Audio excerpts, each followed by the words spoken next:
Hey guys, welcome to KGF Kranti Golden Facts chapter number 69. ఈ వీడియోలో మీకోసం కొన్ని క్రేజీ ఫ్యాక్ట్స్ తీసుకొచ్చేసాను.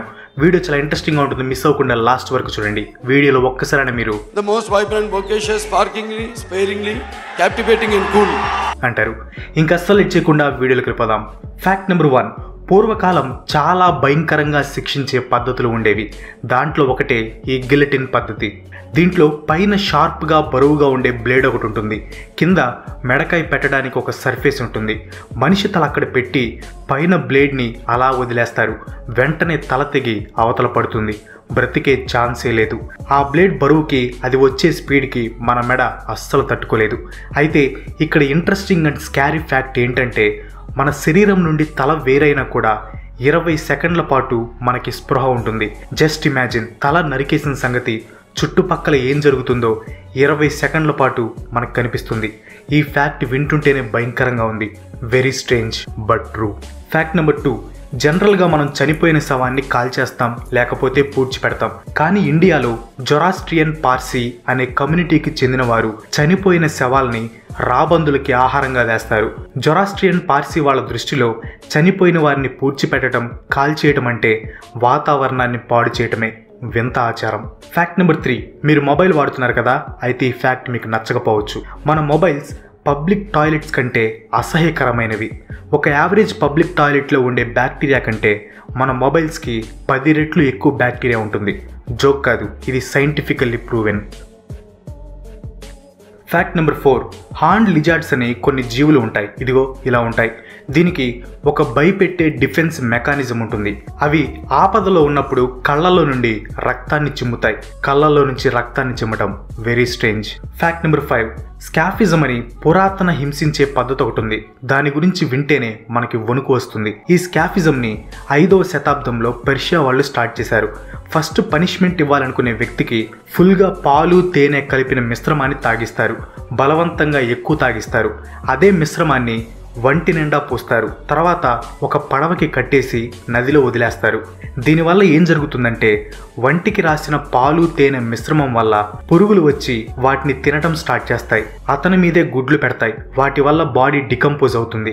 అంతేకాదు, పాలు తేనె ఎక్కువ తాగడం వల్ల విపరీతంగా విరోచనాలు అవుతాయి. ఆ విరోచనాల వల్ల పురుగులు, బ్యాక్టీరియా, లావా అన్నీ వచ్చేస్తాయి. అవి సైలెంట్గా ఉండవు కదా, కొంచెం కొంచెం ఆ మనిషిని తినేస్తాయి. ఇంకో దరిద్రం ఏంటంటే, పాలు తేనె మిశ్రమం తాగటం వల్ల ఆ మనిషి ఆహారం లేకుండా ఎక్కువ రోజులు బ్రతుకుతాడు. సింపుల్గా చెప్పాలంటే తన శరీరం కుళ్ళిపోవటం తన సొంత కళ్ళతో చూస్తాడు. ఇంతకంటే ఘోరం ఏముంటుంది చెప్పండి. Fact number 6. ఈ ఫోటో చూడండి ఎలా ఉంది, వింతగా ఉంది కదా. ప్రోసోపగ్నోషియా అనే డిసీజ్ ఉన్న వారికి ఎదుటివారి ముఖాలు ఇలానే కనిపిస్తాయి. దీనినే ఫేస్ బ్లైండ్నెస్ అని కూడా అంటారు. అంటే ఎదురు ఒక మనిషి ఉంటారు, కానీ ఎవరో అర్థం కాదు. కొన్ని కేసెస్లో వాళ్ళ సొంత ముఖాలు కూడా వారికి అర్థం కాదు. ఇది చాలా రేర్ డిసీజ్, బట్ చాలా horror disease. Fact number 7. Conjuring నేను చూసిన హర్రర్ మూవీస్లో ది బెస్ట్ అండ్ నేను ఎక్కువగా భయపడిన మూవీ ఇది. ఫిలిప్పీన్స్ కంట్రీలో ఈ మూవీ రిలీజ్ అయినప్పుడు థియేటర్స్లో ఒక వార్నింగ్ బోర్డు పెట్టారు.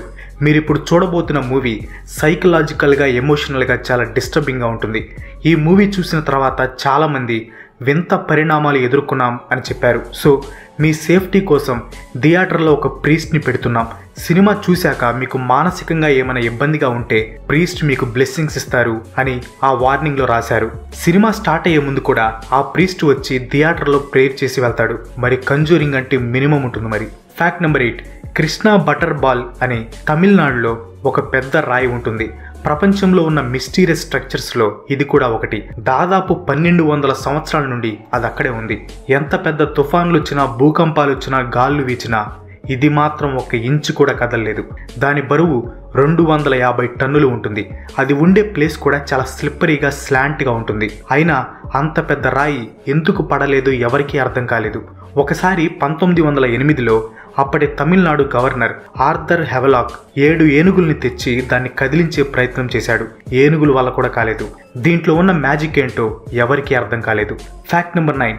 అమెరికాకి చెందిన పీట్ మెవరిక్ అనే ఒక బాస్కెట్బాల్ ప్లేయర్ ఉన్నాడు. 1974లో ఒక ఇంటర్వ్యూ ఇచ్చాడు. ఆ ఇంటర్వ్యూలో నేను 10 సంవత్సరాలు బాస్కెట్బాల్ ఆడి 40 ఏళ్లకే హార్ట్ అటాక్ వచ్చి పోవాలి అని నాకు లేదు అన్నాడు. ఇది ఇంటర్వ్యూలో చాలా క్యాజువల్గా చెప్పాడు. కానీ షాకింగ్ ఏంటో తెలుసా, అతను 10 సంవత్సరాలు బాస్కెట్బాల్ ఆడి 40 ఏళ్లకి నిజంగానే హార్ట్ అటాక్తో చనిపోయాడు. మేబీ పీట్కి భవిష్యత్తు కనిపించిందేమో, కానీ భవిష్యత్తుని మార్చలేకపోయాడు. Fact number 10. పూర్వకాలం ఇంగ్లాండ్లో తినడానికి తాగడానికి మనుషుల పుర్రెల్ని బౌల్స్గా వాడేవారు. నెక్స్ట్ ఫ్యాక్ట్లోకి వెళ్లే ముందు మీరు ఇంకా మన ఛానల్కి సబ్స్క్రైబ్ కాకపోతే కింద రెడ్ కలర్లో ఉన్న సబ్స్క్రైబ్ బటన్ ప్రెస్ చేసి దాని పక్కన గంటను కూడా యాక్టివేట్ చేయండి. మీరు సబ్స్క్రైబ్ చేస్తే నేను ఇంకా మంచి వీడియోస్ చేయడానికి అదొక మోటివేషన్లా ఉంటుంది. So please do subscribe. Fact number 11. ప్రపంచంలో ధనవంతుడు ఎవరు అంటే ఒకసారి Jeff Bezos, Elon Musk, bill gates ఇలా మారుతూ ఉంటారు. మొన్నొకసారి ఇలాన్ మస్క్ రిచెస్ట్ పర్సన్ అయ్యాడు. తర్వాత రోజే మళ్ళీ జెఫ్ బీజోస్ ఫస్ట్ ప్లేస్కి వచ్చేసాడు. ఇప్పుడు ఈ నిమిషం వరల్డ్స్ రిచెస్ట్ పర్సన్ ఎవరో తెలుసుకోవాలంటే ఫోర్బ్స్ రియల్ టైమ్ బిలియనీర్ అనే వెబ్సైట్కి వెళ్ళండి. రియల్ టైంలో బిలియనీర్ ఎవరు అని చూపిస్తుంది. డైలీ ఈ లిస్ట్ అప్డేట్ అవుతుంది. వాళ్ళ నెట్వర్త్ కూడా అప్డేట్ అవుతూ ఉంటుంది. Fact number 12. స్విట్జర్లాండ్లోని రైతులు ఆవుల స్టమక్స్కి ఇలా హోల్స్ పెడతారు. అలా ఎందుకు పెడతారంటే స్విట్జర్లాండ్ వాళ్ళకి పాలంటే చాలా ఇష్టం. పాలు బాగా కావాలంటే ఆవులు హెల్దీగా ఉండాలి. దానికోసమే వాళ్ళు ఒక మెథడ్ని తీసుకొచ్చారు. అదేంటంటే ఆవుల స్టమక్స్కి హోల్స్ పెట్టడం. పర్సనల్గా నాకు ఈ మెథడ్ నచ్చలేదు. బికాస్ ఎక్కువ పాల కోసం ఇలా చేయటం కొంచెం కరెక్ట్ కాదేమో అనిపించింది. ఆవుకి తిండి సరిగ్గా అరక్కపోతే కడుపులో ప్రాబ్లమ్స్ వస్తాయి. దీనికోసమే ఇలా హోల్ చేసి అది పూడుకుపోకుండా ఒక రబ్బర్ని అడ్డంగా పెట్టి దానికి ఒక క్యాప్ కూడా పెడతారు. ఎప్పటికప్పుడు దానిని మానిటర్ చేస్తూ ఉంటారు. ఆవు కడుపులో ఆహారం ఎంత ఉంది, ఇంకా ఆహారం ఏమైనా పెట్టాలా, తిన్న ఆహారం బాగా అరిగిందా లేదా, ఇన్ కేస్ డైజెస్ట్ అవ్వకపోతే వాటిని క్లియర్ చేస్తారు. డైజెషన్ బాగా అవ్వడానికి ఈ హోల్స్ ద్వారా న్యూట్రిషన్స్ కూడా ఇస్తారు. ఇదంతా చేసేది పాలు ఎక్కువ ఇవ్వాలి అనే. నాకైతే ఎక్కువ పాలు ఇవ్వడం కోసం ఇలా చేయటం తప్పనిపిస్తుంది. మరి మీరేమనుకుంటున్నారో కింద కామెంట్స్లో నాకు చెప్పండి. That's all for today. ఈ వీడియో మీకు ఎలా అనిపించిందో కింద కామెంట్లో పోస్ట్ చేయండి. వీడియో నచ్చితే లైక్ చేయండి, షేర్ చేయండి. నెక్స్ట్ వీడియో మిస్ కాకూడదు అనుకుంటే మన ఛానల్కి తప్పకుండా సబ్స్క్రైబ్ అవ్వండి. ఇంకో మంచి ఎపిసోడ్తో మళ్ళీ కలుసుకుందాం. అంతవరకు సెలవు. Bye bye.